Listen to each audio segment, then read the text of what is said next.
Ya, baik. Terima kasih pemirsa. Anda masih bersama kami dalam bincang hari ini. Saya juga masih ditemani Kang Bob Edrian, kurator, penulis, dan juga Project Manager New Art Sculpture Park.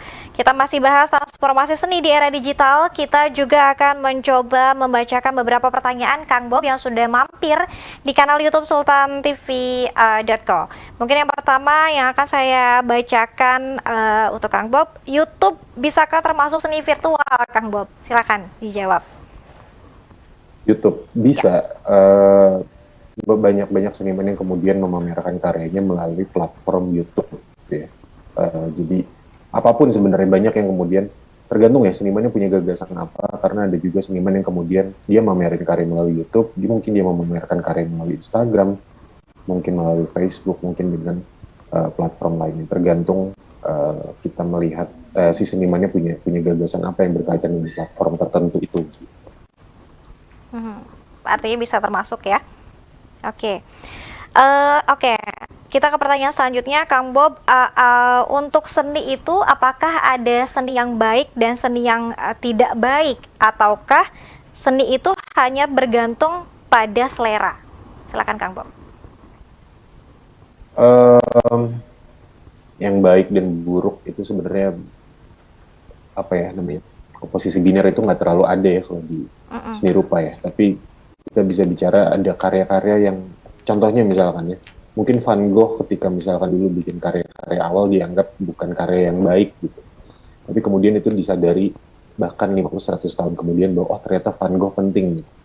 Jadi di wilayah seni gitu ya, mungkin humaniora secara umum juga sama ya, kayak misalkan bisa jadi hari ini satu karya itu secara konteksnya belum penting gitu ya, tapi kemudian bisa jadi 5-10 tahun lagi ada peristiwa tertentu atau misalkan di negara tertentu terjadi sesuatu, karya tersebut bisa jadi penting gitu ya. Sama halnya dengan tadi ketika misalkan kita bicara pameran virtual, sebelum pandemi mungkin nggak ada yang terlalu peduli gitu ya, oh ternyata ada pameran virtual gitu, nggak seru, enakan datang langsung gitu. Tapi kemudian pandemi datang nih, nah pameran virtual tuh jadi kontekstual gitu di masa pandemi. Nah jadi kita harus melihat atau kita bisa menilai dari banyak hal ya, bukan sekedar secara visual. Kalau secara visual saja baik dan buruk itu pasti kaitannya sama tadi ya, selera dan referensi si apresiator, berapa banyak yang sudah dia lihat, berapa banyak yang sudah dia baca, mungkin bisa jadi secara selera dia punya tingkat penilaian tertentu, dan setiap orang pasti berbeda-beda gitu. Nggak satu karya seni itu belum tentu semua orang suka ya.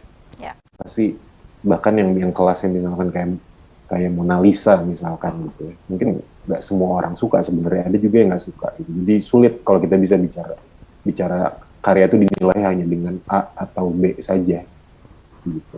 Harus dilihat kondisi atau tadi ya, secara kontekstual kita melihat karya A di hari ini bisa jadi berbeda dengan karya A di esok hari gitu. Ya. Oke. Kita ke pertanyaan selanjutnya, Kang Bob. Iya, ini masih dari pemirsa bahwa dikatakan menurut Kang Bob sendiri, apakah seni ini sudah memasyarakat atau justru seni ini masih eksklusif untuk seniman itu sendiri atau seperti apa?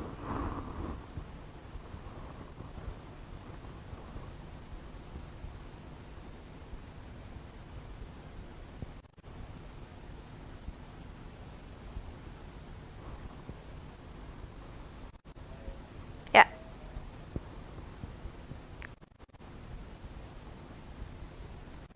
Halo, Kang Bob?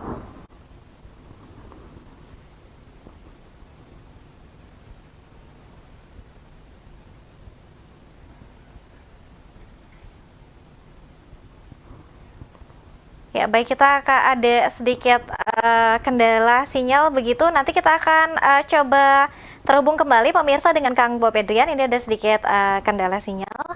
Tetap bersama kami pemirsa dalam bincang hari ini.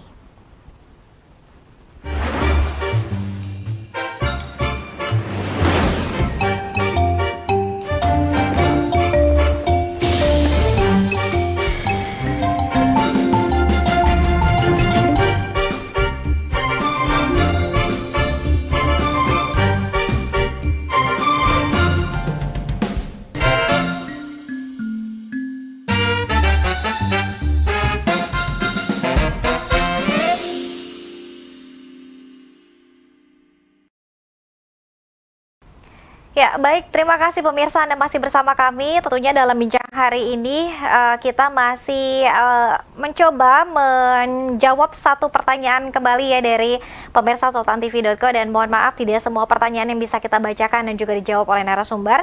Pertanyaan terakhir untuk Kang Bob sebelum closing, menurut Kang Bob sendiri apakah seni itu sudah memasyarakat atau justru seni itu sendiri hanya eksklusif hanya untuk para seniman atau pecinta seni itu sendiri? Silakan Kang. Oke, kalau bicara seni, apakah sudah memasyarakat? Saya pikir sudah ya, dengan banyak tumbuhnya galeri dan museum, kemudian pengunjung galeri museum semakin banyak. Saya pikir di satu sisi ketertarikan untuk kemudian mengapresiasi karya seni itu sudah semakin meningkat. Gitu.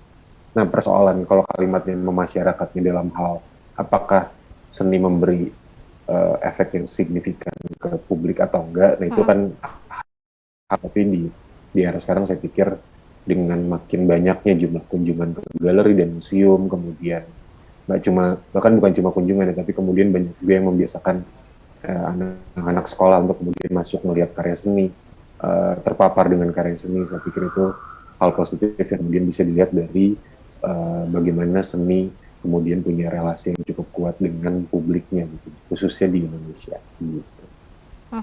Oke, terima kasih banyak Kang Bob Edrian yang sudah membersamai Sultan TV di pagi hari ini membincang soal transformasi seni di era virtual. Atau mungkin sedikit bocoran Kang Bob, ada proyekan terdekat atau mungkin seni yang ingin diciptakan atau seperti apa Kang? Mungkin akan ada pameran gitu ya di New Art Sculpture Park di tahun ini, setelah mungkin sejak 2019 atau 2020 ya belum ada pameran lagi. Kita akan mencoba membuka kembali New Art Sculpture Park, dan juga dengan pameran yang sudah lama tidak kita selenggarakan. Ada beberapa proyek nanti di Jakarta di tahun ini. Seperti itu aja kali ya. Oke, terakhir Kang Bob, apa yang ingin disampaikan lewat transformasi seni di era virtual saat ini untuk masyarakat dan juga para seniman di luar sana, dan juga mungkin para seniman yang baru mau gabung ke digitalisasi? Silakan. Oke, mungkin yang perlu ditekankan memang apa ya, kita perlu menghindari sifat yang reaktif gitu ya. Reaktif dalam artian ada segala sesuatu yang kemudian baru, kemudian kita berusaha secara cepat kemudian untuk merespon gitu ya. Internet itu sebenarnya di satu sisi mempercepat laju informasi, tapi sebenarnya juga perlu dipertimbangkan seberapa cepat kita meresponsnya gitu. Kalau terlalu cepat tanpa dipikirkan, tanpa ditelusuri lebih lanjut, itu bisa jadi sesuatu yang mungkin agak-agak berisiko gitu ya. Tapi kalau di dunia seni saya pikir melihat misalkan perkembangan teknologi secara umum gitu ya, itu bisa jadi satu tantangan aja, dianggap sebagai potensi untuk kemudian mengembangkan entah eksplorasi artistiknya, kemungkinan karyanya, sampai juga mungkin perkembangan karirnya itu bisa memanfaatkan kemudian perkembangan teknologi yang entah 5-10 tahun lagi bakal seperti apa gitu. Oke, cukup Kang Edrian? Cukup. Baik. Terima kasih loh. Terima kasih banyak juga Kang Bob yang sudah mau bergabung dan juga meluangkan waktunya. Sukses selalu, dan juga semoga kita harapan kita bersama bahwa seni semakin berkembang di Indonesia, dan juga para seniman bisa membaca peluang ya Kang ya untuk digitalisasi dan juga transformasi di era virtual saat ini. Sekali lagi terima kasih Kang Bob, salam untuk teman-teman dan sukses untuk pameran ya hari ini ya. Ya. Ya.